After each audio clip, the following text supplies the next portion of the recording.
জুবিন গাৰ্গৰ গান আৰু সেই শিল্পীজনৰ ইতিমধ্যে বাহিৰত নি আমাৰতো CMA কোৱা মতে হত্যা কৰা হৈছে তেওঁক গতিকে বাহিৰত নি মানে এটা চামে হত্যা কৰিলে আমি তাৰ কোনো ধৰণৰ ন্যায়ো পোৱা নাই আমি লিখি আছোঁ জাষ্টিছ ফৰ জুবিন গাৰ্গ বুলি আজিলৈকে আমি লিখি আছোঁ আমি যাতে পাহৰি নাযাওঁ যে আমাৰ যদি জুবিন গাৰ্গে ন্যায় নাপায় অসমীয়া মানুহে ঘটিৰাম মাটিৰাম কণমাই হতে কেতিয়াও ন্যায় নাপায় গতিকে জুবিন গাৰ্গৰ ন্যায় পোৱাটো অতি জৰুৰী গতিকে সেই কথাটো আমি মনত ৰাখিব লাগিব অসমীয়া মানুহে পাহৰি গ'লে নহ'ব গতিকে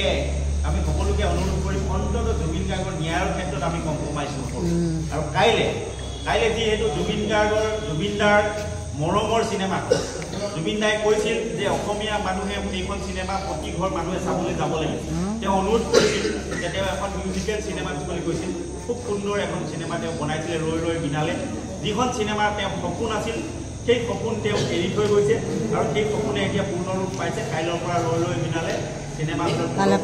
গতিকে মই ৰঞ্জিতাল কুঁহিয়াবাৰী শিমলুগুৰি গাঁওবাসীক মই অনুৰোধ কৰিম যে এই জুবিন গাৰ্গৰ সপোনৰ চিনেমাখন ৰৈ ৰৈ বিনালে সকলোৱে যাতে আমি একেলগে উপভোগ কৰিম আৰু উপভোগ কৰি অহাৰ পিছত কিন্তু আমি এটা কথালৈ লক্ষ্য ৰাখি থাকিম যে আমি জুবিন গাৰ্গক যি হত্যা কৰিছিলে কেনেকৈ কি পৰিস্থিতিত জুবিন গাৰ্গৰ মৃত্যু হ'ল কেনেকৈ এই অসুস্থ মানুহজন ডাক্তৰ হিতেশ বৰুৱা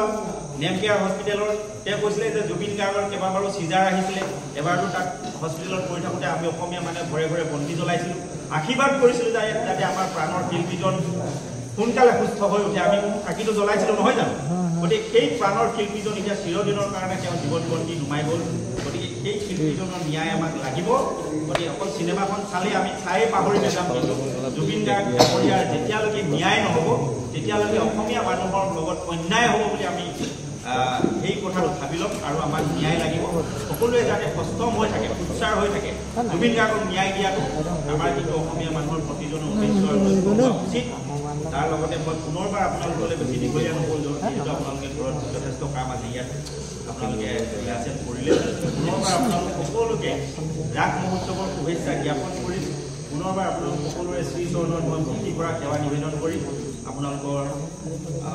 সকলোকে শুভেচ্ছা জ্ঞাপন কৰিলোঁ ধন্যবাদ